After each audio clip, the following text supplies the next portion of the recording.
le grand jour approche. Le dernier en date remonte à 1953, jour du couronnement de la reine Elisabeth II.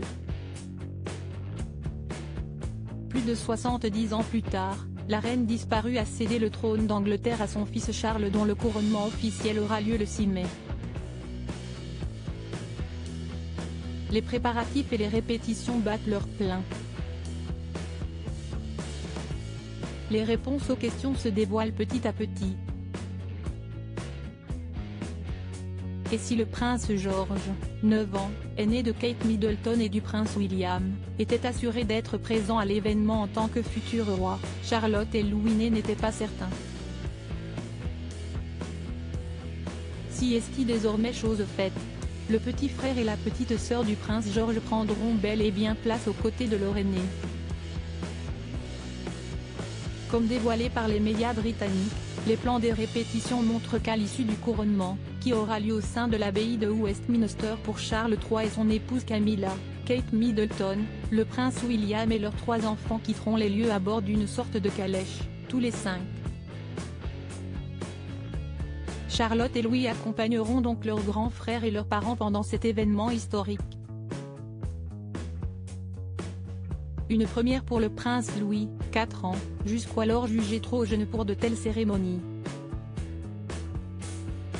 En septembre dernier, lors des obsèques de la reine Elisabeth II et de tous les événements organisés en marge de sa disparition, le prince Louis était le grand absent des Cambridge. Il faut dire qu'au-delà de la tristesse et de l'aspect solennel des événements, un petit garçon de 4 ans, qui ne comprend pas forcément ce qui est en train de se jouer, n'a pas forcément la lucidité nécessaire pour gérer ce genre de situation. Mais pour un événement aussi joyeux que le couronnement de son grand-père, le prince Louis sera bel et bien présent. Louis la malice, nul doute que les yeux seront rivés sur le petit garçon au moment du couronnement.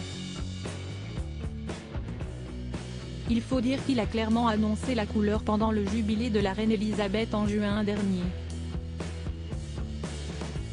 Le petit garçon s'était montré très turbulent à chacune des étapes auxquelles il a assisté. Auprès de sa maman, il avait enchaîné les grimaces, s'était montré turbulent dans les gradins de la parade et carrément turbulent au balcon de Buckingham, juste à côté de la souveraine, amusé par la fraîcheur et la candeur de son arrière-petit-fils plein d'énergie. Même les réprimandes de son oncle Barack et Mike Tyndall n'y auront rien fait. Quoi qu'il en soit, Louis pourra se vanter d'une chose, avoir décroché les derniers sourires en public de la reine avant qu'elle ne tire sa révérence. Et ça vaut tout l'or du monde.